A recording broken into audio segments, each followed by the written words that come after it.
സ്കൂളുകളിലെല്ലാം സ്പോർട്സും ആർട്സും ശാസ്ത്രമേളയും എല്ലാം തകൃതിയായി നടന്നുകൊണ്ടിരിക്കുന്ന ഒരു സമയമായിരിക്കും ഈ ഒരു 2 വീക്ക്. അപ്പോൾ ഞാനിപ്പോൾ ഇന്ന് ഓഫീസിലേക്ക് ഇറങ്ങുന്നതിൻ്റെ തൊട്ട് മുമ്പ് എൻ്റെ വീട്ടിലൊരു കസിൻ സിസ്റ്റർ ഉണ്ട്.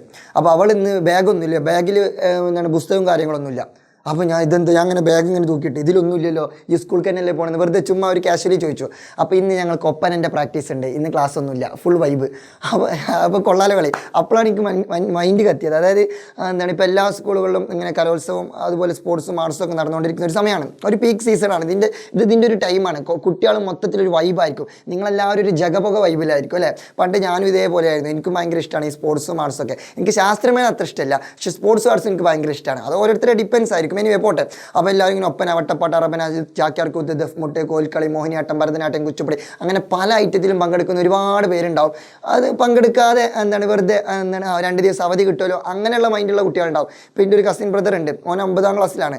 അവനെന്താ വെച്ചാൽ ഒന്നിനും പങ്കെടുക്കൊന്നുമില്ല, വെറുതെ ഇങ്ങനെ സ്കൂളിൽ പോകും. എന്നിട്ട് എന്ത് ചെയ്യും, അല്ലാതെ ഇങ്ങനെ ആസ്വദിക്കും. എന്നിട്ട് ഇങ്ങനെ ആരെങ്കിലും സ്റ്റേജിൽ കയറി വേറെ വെറുതെ കൂക്കി ആർക്കുക, അതൊക്കെയാണ് അവൻ്റെ ഒരു വൈബ്. അങ്ങനെ വൈബുള്ളവരും ഉണ്ടാവും, കാരണം അവർക്ക് 2 ദിവസം സ്കൂൾ അവധി കിട്ടുമല്ലോ. അപ്പോൾ ആ ഒരു ഹാപ്പിയാണ്. എനിവേ, ഞാനിപ്പോൾ ഒരു വീഡിയോ എടുക്കുന്നതിൻ്റെ ഉദ്ദേശം എന്താണെന്ന് ചോദിച്ചാൽ ഇതൊന്നുമില്ല.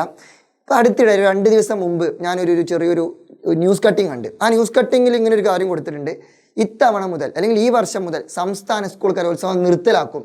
എന്നിട്ട് അടിയിൽ Khader committee report. Khader committee report എന്ന് പറയുമ്പോൾ ഇപ്പോൾ നമ്മളെ കേരളത്തിലെ വിദ്യാഭ്യാസ നയങ്ങളെക്കുറിച്ച് സമഗ്രമായിട്ട് പഠിക്കുന്ന ഒരു കമ്മിറ്റിയാണ് ഖാദർ കമ്മിറ്റി. അവരെന്ത് ചെയ്തിട്ടുണ്ട്, സർക്കാരിന് മുമ്പിൽ ഒരു റിപ്പോർട്ട് സമർപ്പിച്ചിട്ടുണ്ട്. ആ റിപ്പോർട്ടിൽ ഇങ്ങനെയാണ് പറയുന്നത്: സംസ്ഥാന സ്കൂൾ കലോത്സവം ഈ വർഷം മുതൽ നിർത്തലാക്കണം. അത് ജില്ലാ അടിസ്ഥാനത്തിൽ അല്ലെങ്കിൽ ജില്ലാ തലത്തിൽ എന്ത് ചെയ്യണം, അത് അവസാനിപ്പിക്കണം. ജില്ലാ കലോത്സവം വരെ മതി, സംസ്ഥാന സ്കൂൾ കലോത്സവം വേണ്ട എന്നുള്ള രീതിയിൽ.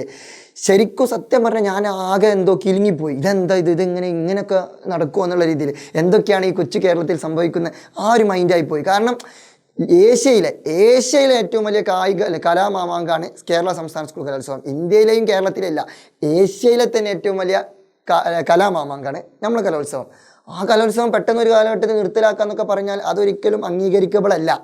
അപ്പോൾ ഞാൻ ഇതിനെക്കുറിച്ച് ഒന്ന് സമഗ്രമായിട്ട് പഠിച്ചു. ഞാൻ അങ്ങനെ കുറച്ച് ആളുകളോട് ചോദിച്ചു, കുറച്ച് ടീച്ചേഴ്സിനോടൊക്കെ ചോദിച്ചു. ആ ന്യൂസ് കട്ടിങ്സൊക്കെ ഒന്ന് ഡീറ്റെയിൽ ആയിട്ട് പരിശോധിച്ചപ്പോൾ അതിലവർ പറയുന്ന ഒരു വസ്തുത എന്താണെന്ന് ചോദിച്ചാൽ, സംസ്ഥാന സ്കൂൾ കലോത്സവം ഇപ്പോൾ അടുത്ത കാലഘട്ടങ്ങളിലായിട്ട് ഭയങ്കരമായിട്ട് എന്ത് ചെയ്യുന്നുണ്ട്, മാനിപ്പുലേഷൻ നടക്കുന്നുണ്ട്. വിധി നിർണ്ണയത്തിൽ മാനിപ്പുലേഷൻ നടക്കുന്നുണ്ട്. എന്ന് വെച്ചാൽ ജഡ്ജിമാരെ പൈസ കൊടുത്തിട്ട് സ്വാധീനിക്കാം, ക്യാഷ് എറിയുക, പൈസ എറിയുക. നമ്മൾ പച്ച മലയാളത്തിൽ പറയുന്നത് കൈക്കൂലി കൊടുക്കുക എന്നൊക്കെ പറയില്ല. കൈക്കൂലി കൊടുത്തിട്ട് നൈസിൽ എന്ത് ചെയ്യുക, ഇതിൻ്റെ വിധി റിസൾട്ട് എന്ത് ചെയ്യുക, മാനിപ്പുലേറ്റ് ചെയ്യുക. എന്നിട്ട് അർഹരല്ലാത്തവരിലേക്ക് എന്ത് ചെയ്യുക, ആ റിസൾട്ടിലെ വിജയിയായിട്ട് പ്രഖ്യാപിക്കുക. ആ ഒരു സിസ്റ്റം അതൊരു മ്ലേച്ഛകരമായുള്ള സിസ്റ്റമാണ്, തീർത്തും ബ്ലണ്ടറാണ്. അത് ഒരിക്കലും നമുക്ക് അംഗീകരിക്കാൻ പറ്റില്ല, അതൊരു സത്യമാണ്. പക്ഷേ ആ ഒരു കാരണത്തിൻ്റെ പുറത്ത് സംസ്ഥാന സ്കൂൾ കലോത്സവമേ നിർത്തലാക്കുക, അതെങ്ങനെ ശരിയാവും? ഏതെങ്കിലും 2 ആളുകൾ ഇങ്ങനെ ഇതിൽ ക്രമക്കേടുകൾ അല്ലെങ്കിൽ ഇതിൽ അനധികൃതമായിട്ട് എന്തെങ്കിലും ഒരു അക്രമം കാണിക്കുന്നുണ്ട് എന്ന് കരുതിയിട്ട് മൊത്തത്തിൽ ബാക്കിയുള്ള എല്ലാ കുട്ടികളുടെയും അവസരങ്ങളും അവരുടെ എല്ലാവരുടെയും കലാപരമായിട്ടുള്ള നൈപുണികതയെ വളർത്തിയെടുക്കാനുള്ള ഇത്തരത്തിലുള്ള ഓരോ കലോത്സവ മാമാങ്കങ്ങളൊക്കെ നിർത്തലാക്കുക എന്ന് പറഞ്ഞാൽ അതൊരിക്കലും നമ്മൾക്ക് എന്ത് ചെയ്യാൻ പറ്റില്ല, അംഗീകരിക്കാൻ പറ്റില്ല. ഇപ്പോൾ എൻ്റെ കയ്യിൽ ചളിയായി എന്ന് വിചാരിച്ചിട്ട് കൈ വെട്ടി മാറ്റാൻ പറ്റുമോ? ഇല്ലല്ലോ. അത് കഴുകിയാൽ മതി, അല്ലെങ്കിൽ അതെന്ത് ചെയ്യുക, വൃത്തിയായിട്ട് തുടച്ചാൽ മതി. അതാണ് അതിൻ്റെ സൊല്യൂഷൻ. ഇവിടെ ഇങ്ങനെ ക്രമക്കേടുകൾ കാണിക്കുന്ന ഒരുപാട് പേരുണ്ട്, അതൊരു യാഥാർത്ഥ്യമാണ്. അപ്പോൾ അവരെ അതിൻ്റേതായിട്ടുള്ള രീതിയിൽ എന്ത് ചെയ്യുക, ശിക്ഷാ നടപടികൾ സ്വീകരിക്കുക, അതിൻ്റേതായിട്ടുള്ള രീതിയിൽ അന്വേഷണം നടത്തുക, അതാണ് ചെയ്യേണ്ടത്. അല്ലാണ്ട് സംസ്ഥാന സ്കൂൾ കലോത്സവം മൊത്തത്തിൽ നിർത്തലാക്കുക എന്ന് പറയുന്നതിൽ ലോജിക്കില്ലല്ലോ. അപ്പോൾ ഇത് ശരിക്കും ഞാൻ ആ ഒരു അഭിപ്രായക്കാരനാണ്. ഇത് സംസ്ഥാന സ്കൂൾ കലോത്സവം നിർത്തലാക്കാൻ പാടില്ല. കാരണം സ്കൂളുകളിലെ വിദ്യാർത്ഥികളുടെ കലാപരമായിട്ടുള്ള നൈപുണികതയെ വളർത്തിയെടുക്കാൻ, ഭാവിയിൽ അവരിലേക്ക് ഒരു കലാമനോഭാവം വളർത്തിയെടുക്കാൻ വേണ്ടിയിട്ടുള്ളൊരു ഒരു വൻ മാമാങ്കമാണിത് സംസ്ഥാന സ്കൂൾ കലോത്സവം. പിന്നെ അത് മാത്രമല്ല, ഒരുപാട് പേരുടെ ഒരു ജീവിതമാർഗ്ഗം കൂടിയാണ് ഈ സംസ്ഥാന സ്കൂൾ കലോത്സവം എന്നൊക്കെ പറയുന്നത്. കാരണം ഓരോ പ്രാക്ടീസിലൂടെയും അതുപോലെ ടീച്ചേഴ്സിൻ്റെയും പിന്നെ അതുപോലെ തന്നെ അതിനുമായി ബന്ധപ്പെട്ട സംഘാടകരുടെയും അവിടെയൊക്കെ ഒരു ജീവിതമാർഗ്ഗം. അപ്പോൾ അതൊക്കെ ഇത് എന്ത് ചെയ്യും, പെട്ടെന്ന് സ്റ്റോപ്പ് ആവും ഇതില്ലാണ്ടായി കഴിഞ്ഞാൽ. അപ്പോൾ അതൊക്കെ ഒരുപാട് പ്രശ്നങ്ങളുണ്ട്. അപ്പോൾ നിങ്ങൾ എന്ത് ചെയ്യുക, നിങ്ങളുടെ അഭിപ്രായങ്ങളും കമൻറ്റ് ചെയ്യുക. ഈ ഒരു തീരുമാനത്തിനോട് നിങ്ങൾ യോജിക്കുന്നുണ്ടോ, യോജിക്കുന്നില്ല എന്നുള്ളത്. എനിവേ, ഈ ഒരു തീരുമാനത്തിൽ സർക്കാർ ഇത് നിർത്തലാക്കാൻ ഒരു സാധ്യത ഞാൻ കാണുന്നില്ല.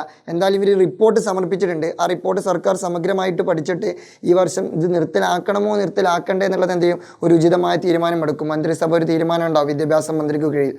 അപ്പോൾ അതിൽ ഞാൻ വിശ്വസിക്കുന്നത് എന്താണെന്ന് ചോദിച്ചാൽ, ഞാൻ ആഗ്രഹിക്കുന്നതും എന്താണെന്ന് ചോദിച്ചാൽ, നമ്മൾക്ക് സംസ്ഥാന സ്കൂൾ കലോത്സവം ഈ വർഷം നിർത്തലാക്കരുത് എന്നുള്ളതാണ്. നമ്മൾക്ക് എല്ലാവർക്കും എന്ത് ചെയ്യാം, ആ രീതിയിൽ ആഗ്രഹിക്കാം.